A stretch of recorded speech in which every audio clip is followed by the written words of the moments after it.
yeah, I guess we'll kind of just start off really, really simply. And I just want to check in really, particularly at this point in time, with what's been going on. How are you? Jess, starting with you. Ah, very good, very good. Thank you so much for having us. Yeah, it's been a great day. Good day, nice Monday, excellent. Alison, how about you? Great, yeah. Doing loads of things. Very productive day so far. Can't complain. Fantastic. Ben? Yeah, it's great. It's a perfect start to the week. The sun's out, and yeah, it's been good and productive so far. Good and productive. What does, a couple of you said that, productive then. Ben, what is a productive day? What's going on? I think it's just for me, it just means like getting everything on your list done. Mm. Like that could be like if it's band related stuff or household chores related stuff or whatever family stuff. You know. I hear you. I hear you. Alison, band stuff. Is any particular band thing keeping you busy today? Several things, yeah. Mm. Just updated some new items on our merch store, plus the usual emails, it's always things to reply to. Plus we getting ready to play some new songs now from the album. Mm. So rehearsing that, preparing all the gear, all the new sounds, all the new, you Backing know, tracks. things for the live shows. But all ticking along nicely, nothing too stressful.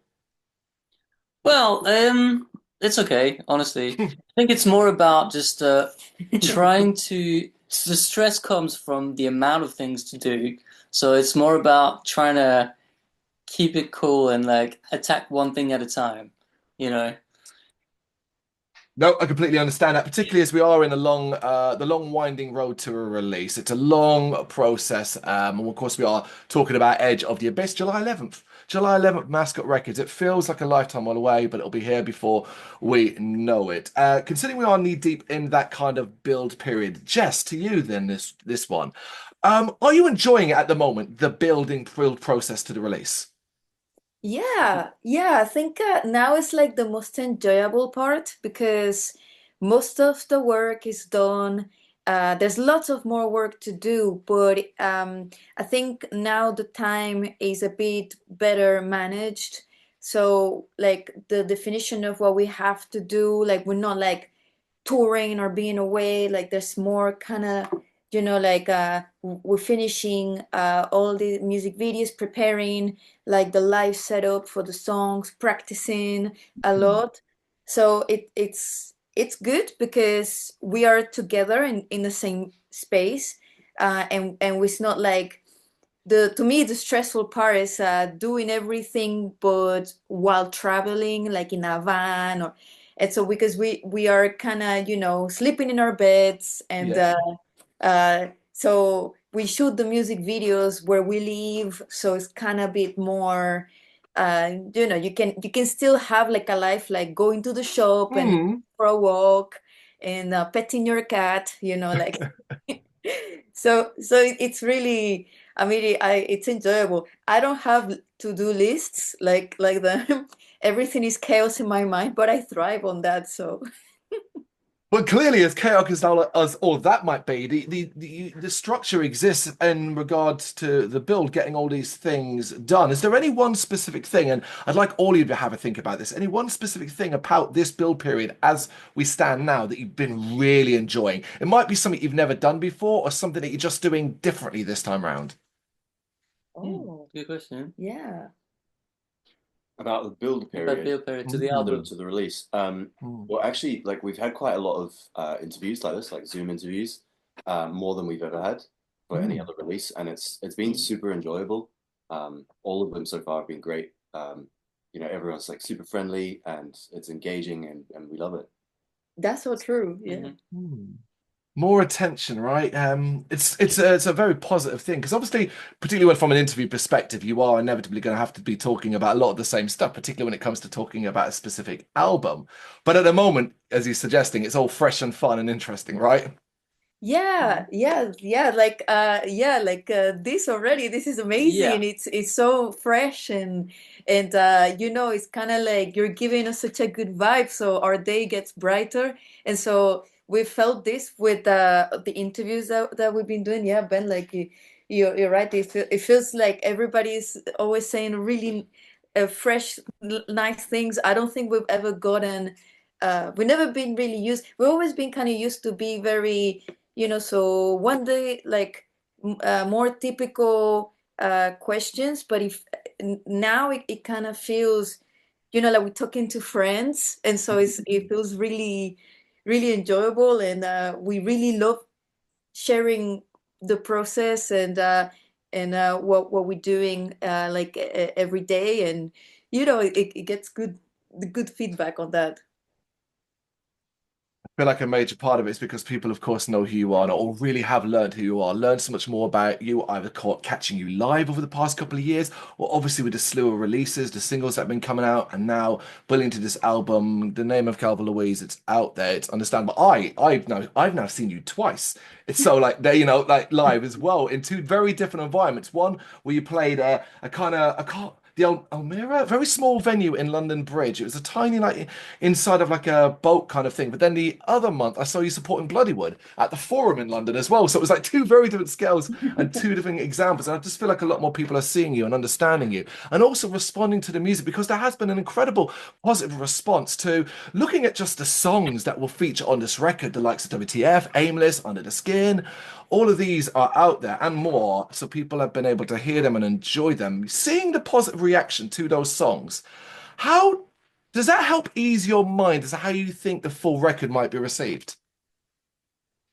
Kind of, a little bit. Yeah, that's also very interesting things about this particular build-up with the interviews is that we've never had feedback before the album's out from, people like yourself and the people we've been talking to. So that's been really nice to have people that are actually, giving us their feedback already and really engaging with the music. Yeah, musical professionals that that have so much knowledge and listen to bands every day and listen to countless of albums. I think this is the first time we've had the chance to talk with interviewers that have listened to the full album, so they already know what is gonna come out.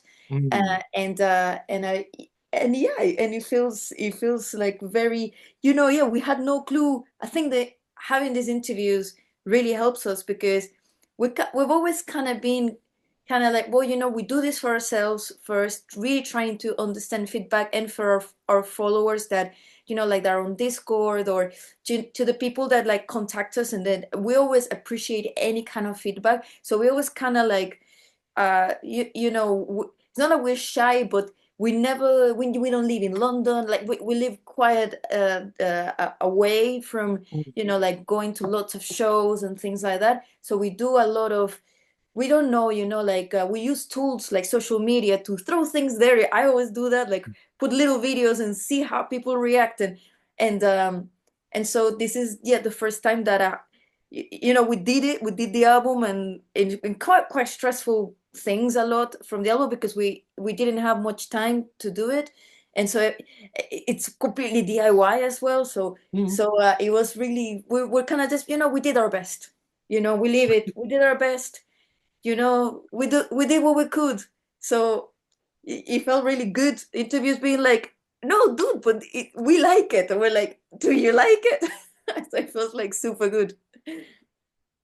It is fabulous to hear that, but what is just as important, I think, as well, of course, is that the outside of the press, the that side of things, just people in general, and it can be just trawling through your social media, looking at comments on a YouTube video to see how much the songs have been resonating with people, and how much, well, you can tell as well just by how the reaction is often in live as well, how many people are coming down early if you're doing a support slot and enjoying you and going nuts and things like that. And having heard the album, it's varied, it's powerful, it's emotional. This record is an album I can feel, and it's clear you poured a lot into it. So I kind of want to go back a little bit here, if we can, to maybe the earliest point where you started to think album was going to be the thing, a new album was going to be the thing, and it's vision, the vision. Basically, did you have a clear idea of what you wanted to do when you first started working this record? It's like it's like, yes, like Mm. very, very clear, but it's like, okay, how do we do that? You know, Like it's because I feel we've always kind of been the kind of people that, in a good naive way, because I feel you gotta be kind of naive. We have this, well, but me personally, I can't speak with Alison and Men on this, but this kind of lack of confidence that is overcompensated by some sort of, like tuning off that self-doubt for a little bit into being like, listen, I don't know. This is what's in my mind. I don't know if I have the abilities, maybe not, but I'll work day and night until we can do this, until we can reach that. It's kind of like, instead of making the ideas to duplicate to us, we duplicate to the ideas. So if the idea is one thing, it's funny what doing the demo, showing Alison and Ben, and I said to Ben, is this playable? Like, I don't, we'll see, we're gonna try, but it makes us better, like, because if we same with the piano. Like, I mean, I learned piano on YouTube, like my dad showed me the basics, but it's like Alison speaking English, like, it's such a good accent, but when we came to England, couldn't speak English at all. So it's this kind of thing of, this is something my mom always told me, is like, I never told you it's impossible, just in case, because like, you can't put yourself to a barrier. So we kind of go like that, without wanting anything from the outside. And the vision, the story, everything that's done way before even the band. So like everything, Edge of the Abyss, Over the Threshold, Euphoric and Rhinoceros is kind of the same thing, but different phases of it. The story of the doubles, the travelers, the sci-fi, that's done way before. The problem is having that and accumulating and learning the skills to be able to convey that into a way that kind of enters the standards of what rock music's become today, because the standards are so high. And it's kind of like, whoa, we need to learn how to play like really well. Oh, we need the keyboard, Alison, but how can we do this? And it's just kind of not seeing problems, seeing the challenge, and let's try. It's like that. It's like, let's try. What do you guys think? Yeah. I don't know if I answered for you as well, but Well, I'll get try and squeeze a bit more out of you guys. What was your understanding of the direction though? So you might have the vision, and the vision is Calva Louise in a way, just evolving and learning, taking what you've developed up to this point. But that has to go in a direction. Did you feel like you understood the direction you were going to be going in? I think so, yeah. I mean, like musically, yes, because I mean the sound of Calva Louise has changed over the years, but it's, gradually been going more in a certain direction towards the heavier end of the scale. And our previous release was the heaviest yet. And then, it's kind of a step further on that scale. So we could kind of see where the next step was going. So we kind of knew what to expect.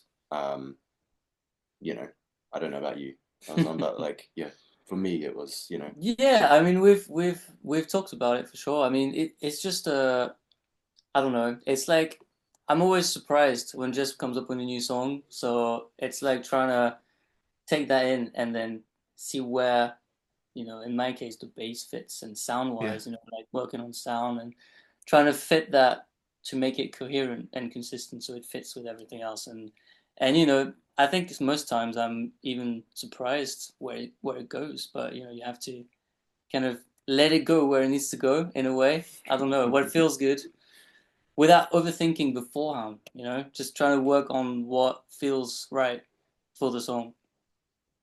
It's a cliche word, but it sounds like it felt comfortable and natural for you. Yeah, absolutely. It felt like we were in a enjoyable state. The not enjoyable parts were kind of like the lack of time, and it's just the comfort of like, not have money to go to a studio. We record everything here in like rooms, and we mix it all by like via WhatsApp, like or Zoom and stuff. So everything was the best it could have done with the tools and situations that we had. So it was in a way kind of like the most DIY, one of the most DIY things we've done, but we do really enjoy it to a certain point, you know, but it felt natural for us. You mentioned time a few times, space. So, like, why was that such a thing? Like, why did you why did you run out of time? What was happening there? Was it simply you felt like you had to get it out, or you were under pressure elsewhere? Well, we did have a deadline, Yeah. and So we were touring in the middle. We had loads of things Yeah. happening in the middle, you know. So say opportunities that arise, like the Bloodywood tour, for example. We knew like 3 weeks before, or like going to the US was like a big opportunity. It's kind of Mm. things that you cannot say no to, but Mm. it didn't interfere with the plans. And but then, you know, other exterior forces and the you know they're like, well, our plan is you got this deadline, so you know you need to give something by this, and you know, and so it's kind of like we're like we have to do, because that's how, you know, the machinery of all of it works. But there's also the fact that we were working with other people on this Yeah. record. So one of the other producers was Mazar and Gareth from Pendulum. So we had to work on their schedule as well, especially Gareth, because he's touring the world constantly. yeah, So, Mm. you know, it's like he's doing this when he can. So that means he's gonna get, you know, maybe after between sound check and the show, he's gonna have like a couple hours to like work on the mix and send us a few back and forth, you know, and maybe that'll be at three in the morning here, because he's like in Miami somewhere playing a massive festival, you know. So it's like time was also very important in at every point of the process, because we have to work with them, and everybody's on a different country. I mean, different time zone, and you know everybody's moving around. So you know we had to make the best out of the time we had allocated. Yeah, we definitely had to be like super responsive to both Gareth and Mazar. Mm. Like when they were available, it was like go time for us, you know, so we had to like just make ourselves ready for Right. yeah. to make everything as efficient as possible. But because as well they were completely splendid, since, you know, like they both, like Mazara, like we worked with him in Over the Threshold. He was amazing, and so he was like, yeah, I'll help you guys with this. And then Gareth was like to us kind of like, I can't believe someone like Gareth is helping us out and helping us with the production, the mix. We wrote with him 2 songs, so it was kind of like, whoa, like it's insane, you know, like the if it was, you know, for them and for us, we would have, like, you know, spent a bit more time. But like someone like Gareth with all the responsibilities and Yep. insane schedule, he will always find time for us. You know, again, as I was saying, between sound checks and, you know, touring. Oh, guys, I'm in LA, or I'm in Japan, or, you know, and then he'd be like, but wait, I got my headphones. You know, that's Oh, amazing. wow. It's this kind of like, so, you know, we understood how lucky we were to have Yeah. people with caliber to helping us out. And so the thing is, yeah, like sometimes it was like 3 a.m. in the morning, but, you know, no, you know, like we can't let that be, you know, the it can't be a barrier, you know, it can't be like a rock on the path. So, you know, it just kind of like was a bit relentless for us a little bit, because then you go on tour, and then, but again, you know, thing is, you know, we don't go on tour in a bus. You go in a van, or, Mm. you know, or sometimes, you know, Alison had to be driving a lot, you know, because costs and money and everything. So it does takes a toll, kind of like in the stamina, like in the body's health. So, and especially, you know, there's another thing, like making the videos. It's pretty hard. Like it's not an easy thing. So, you know, had to bring the PC on tour with Bloodywood, for example, to be able to finish on time, like Aimless. Because again, you know, when a good opportunity arises, then, you know, we get a call. Okay, we're putting the song Aimless 2 weeks earlier than what we arranged, and we're like, why? It's like, because you're on tour with Bloodywood, it needs to come before the, and so it's like, it does make sense.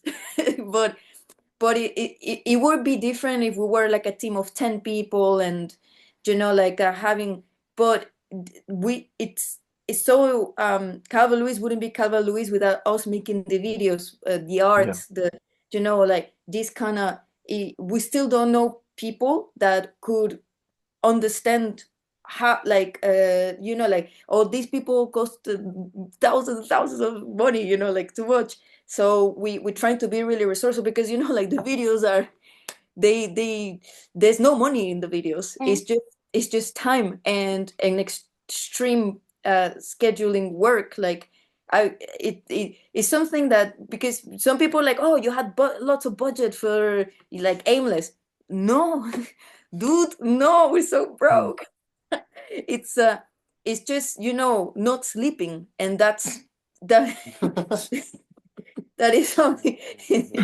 That is what It's we would want to change. That's the only thing that we're like, oh, we wish, we had more time to recover, like to sleep. But maybe in the future, we'll have more.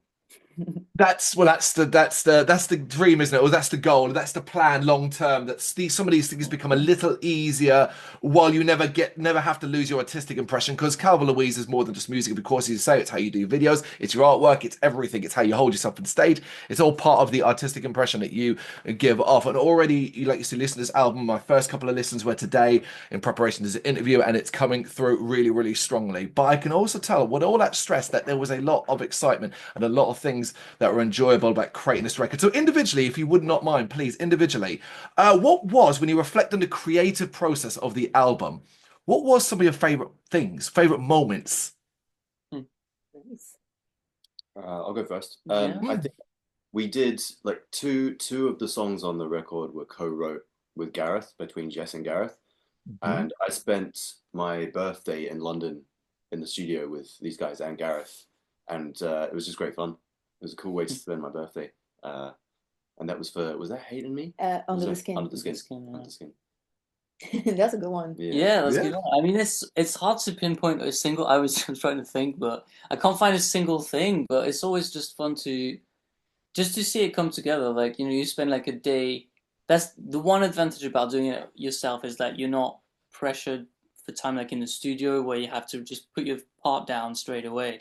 But at least if you're doing it in your room, you can like try things. Like I would record different bass lines for like the songs, and I'd come and show it to Jess. I was like, "What do you think of this? What do you think of that?" And then I'd have time to like sort of refine it and then move on to the next song. So just spending like so much time on it, and then just hearing it come together is just very satisfying, really. Yeah, to me it was because the album, oh, look, the cat, beautiful. Interview or about, yeah. Go on, buddy. Oh, Off you I go. love Off you tuxedos. go. So, He's trying to get my attention now because he wants food, but yeah. oh. Yeah, to me, so the album, basically, these are the demos. The end of the, like, the big, so you can, inside of the album, in the final masters, that's the stems of the demos. That's, so to me, like, my favorite part, I would say, is showing Alison and Ben, and then showing Gareth as well, because I remember I love that kind of like feedback where I never know anything while writing. So I mean, I know Alison and Ben always like what I do, so that makes me really happy. Stop, yeah. Yeah.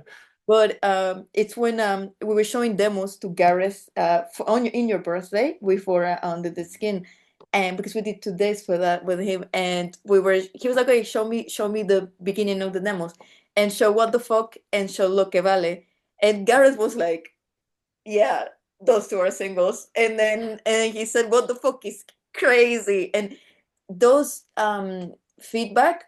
That's why, like, these are single. It's because I was like, for real, you think it's good enough, and he's like, it's good enough, don't doubt. And that gave me personally, and I think it gave you guys as well, a lot of confidence and like, a lot of, I don't know, strength to work even harder and to, to work until it's good. We worked until we could not work anymore. We would be still working on it if we could. And also, my second good more moment that I remember is by the end, I was going to be kind of like crazy with the mix and like I'm saying, no, my guitar is not sounding the way I want it. And Gareth was like, you need to, I know it's hard, but you need to let go. Like you need to Okay. let go. You need to let go. He said a mix is never finished. It's just it's well Yeah. yeah. Yeah. Is it released It's or just something? it's just released. So he was like, trust me, it's good enough. Now go to bed. Be happy. And it really that really I really appreciate this kind of very like life lesson feedback because that's how we kind of like made peace. Like I made peace with it's it's the best we could have done, and it should be looking at all the good aspects instead of thinking, wish we had more time for fixing this or fixing that. So it boosted kind of like the confidence. And also so Dean McCarthy, like the master engineer, he's Gareth's brother-in-law.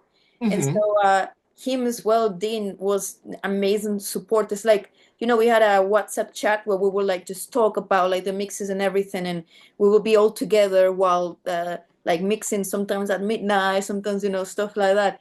And the how like seeing such amazing people, and Mazara as well, being so involved in into all the songs, and kind of like not just somebody hire, and then you like some people that are very impersonal, like because we've never had that. It's been very personal, and having these amazing people being so like united with us as a team and mentors.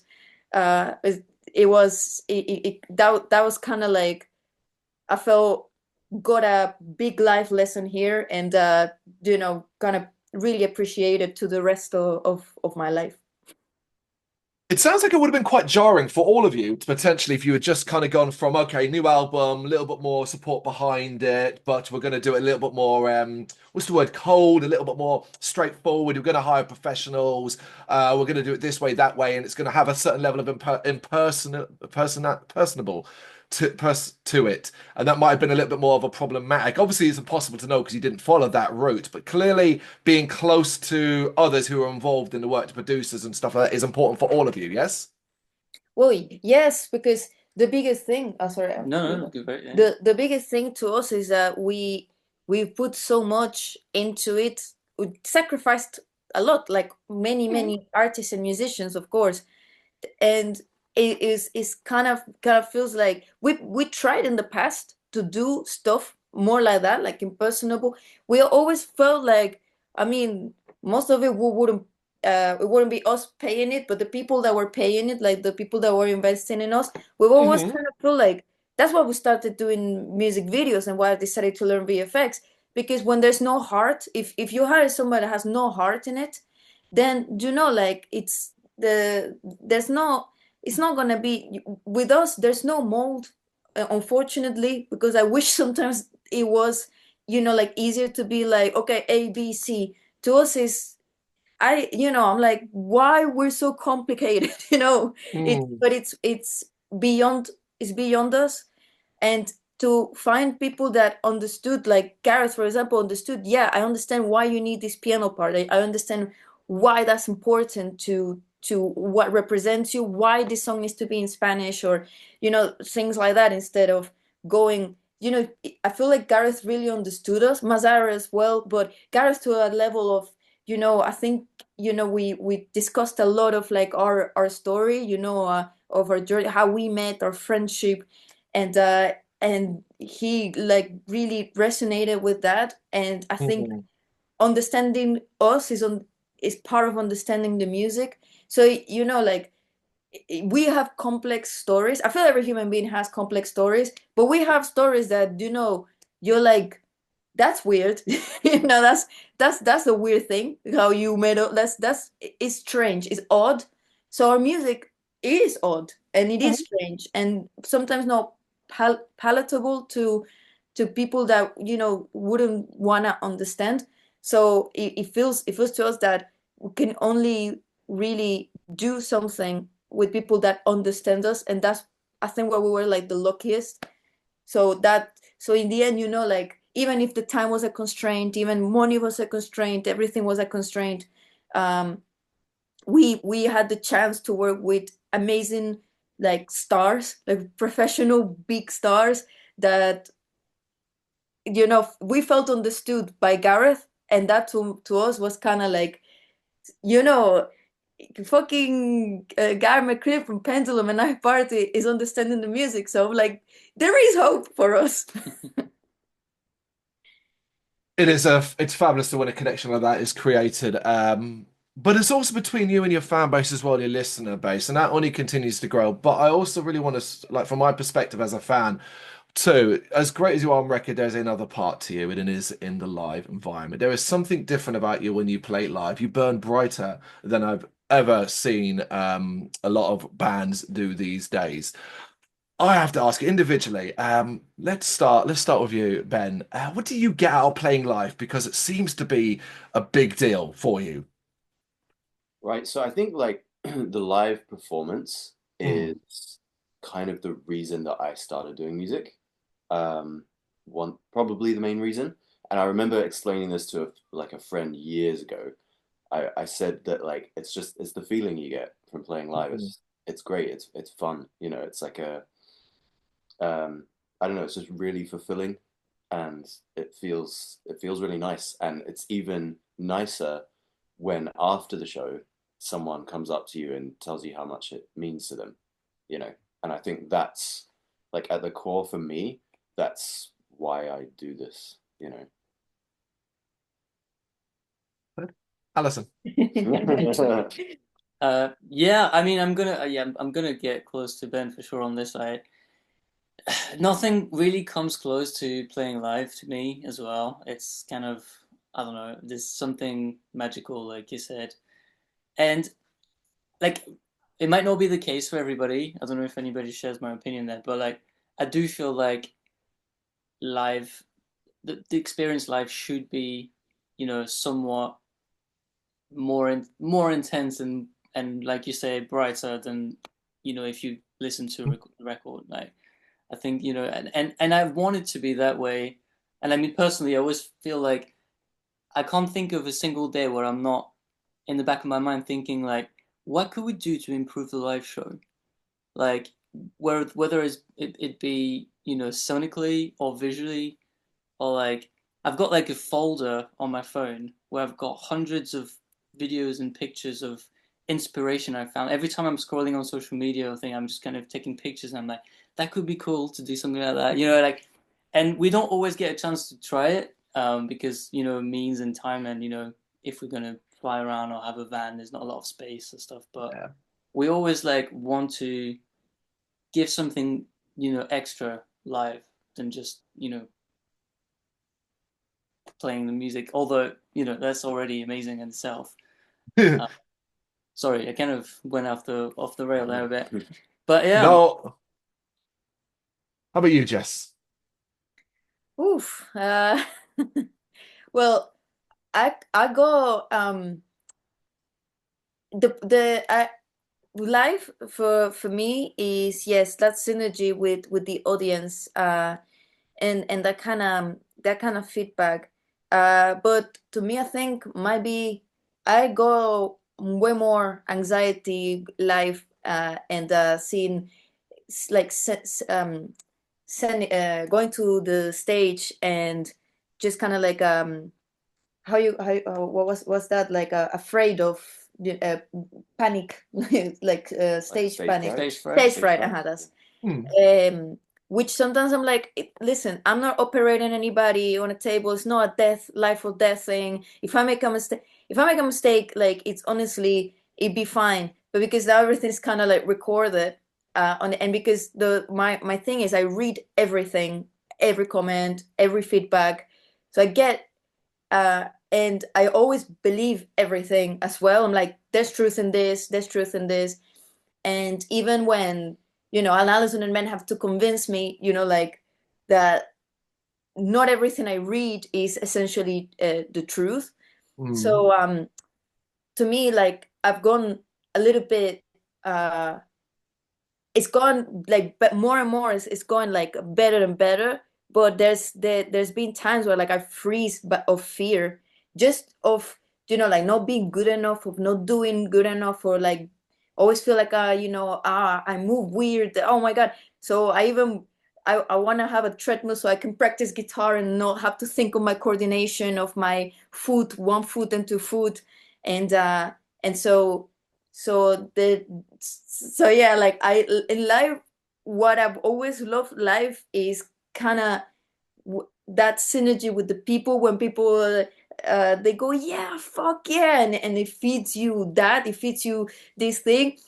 uh and at the same time, I wish, like with learning that more and more, to be a little bit more unafraid of going on stage. And it's like it's difficult when you get like after every show, because I do all the social media and stuff, and then getting a review and then somebody didn't get it and say something like, why do you even play piano, why do you even play guitar, why don't you just sing, something like that. And you're being like, you don't understand. And then I tell a little bit, maybe I shouldn't play the piano, maybe I shouldn't play guitar, and these kind of things. And I think I make it difficult for them, because then they need to be like, just stop and just enjoy it. And it's getting there, like little by little. But that's why I like practicing every day, just to be to that level.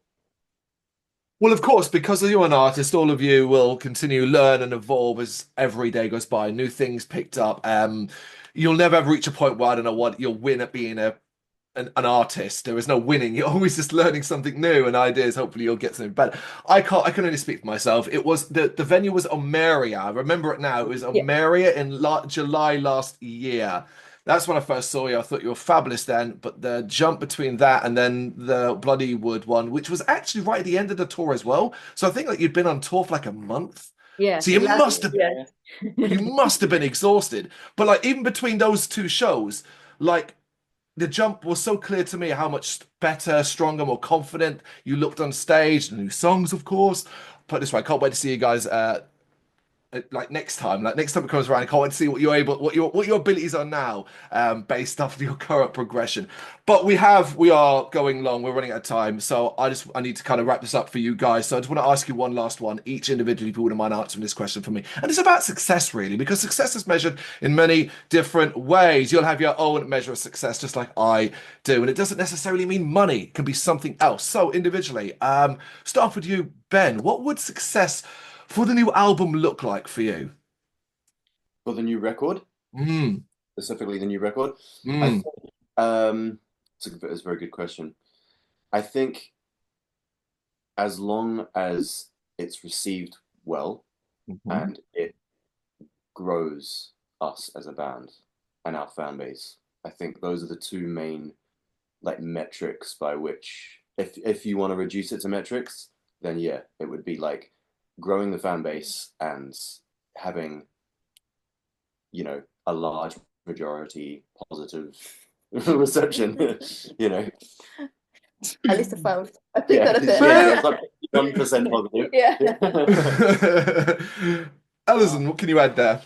Well, my definition of success for the album is platinum. That's it. Nothing. There it is. No. Set the bar. Yeah, I mean, like Ben said, it's already a success to, in certain ways. Like we're having this conversation today, like we were saying before, just the feedback that we've had so far from press about it has been great.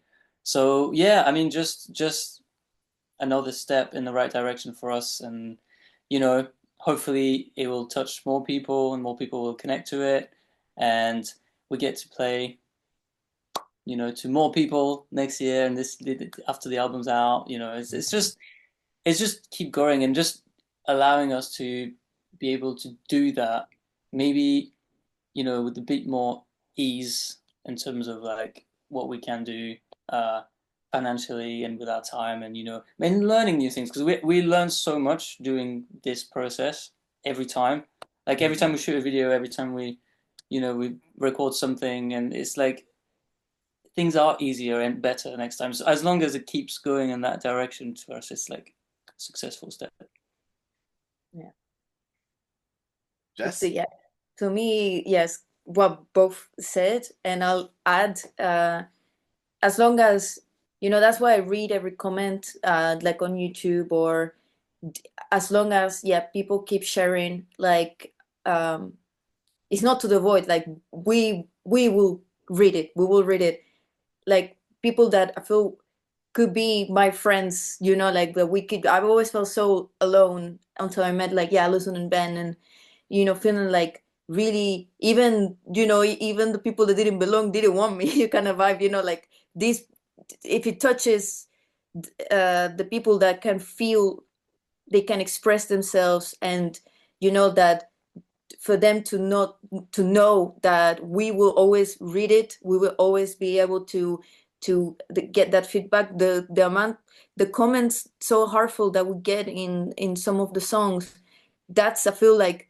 that's what makes me feel that's okay, this is a success, because not only helped us as a band and as people, but if it gets to more people that feel like us, that have this kind of like question of why am I here, like and then feeling a bit less alone, that to me, that's, yeah, it was worth it. That makes it all worth it. Normally, I'd say something like, "Oh, well, I can hope," or like, "Fingers crossed it hits all your measures of success," even if it's something, the platinum side of things. Regardless of that, even if it's obviously, we're a little bit more realistic about how music is consumed these days. So it's a little bit messier when it comes to things like that. But regardless, I'd normally say, best of luck to that. But no, I have the utmost confidence in you in this album. I've heard it already. I know it's a spectacular album, and I've also been enjoying and witnessed the last 2 years of growth alone to sort of see the change already. So I know it's going to be successful, and I know people are going to absolutely love it. It is Edge of the Abyss, and it is out on the 11th of July 2025 on Mascot Records. Ben, Alison, Jess, thank you so much for taking the time to speak to me. I really appreciate it. Thank you so much for Okay. joining us. Yeah, thanks for having us. It was a pleasure. Yes. Thank you very much for watching. If you've enjoyed what you've seen, please consider hitting that like and subscribe button. It does help us out. You can find us at gbhbl.com and across all social media platforms. And if you really want to give us a bit of extra support, please consider buying us a cup of coffee over on our coffee page. Thank you.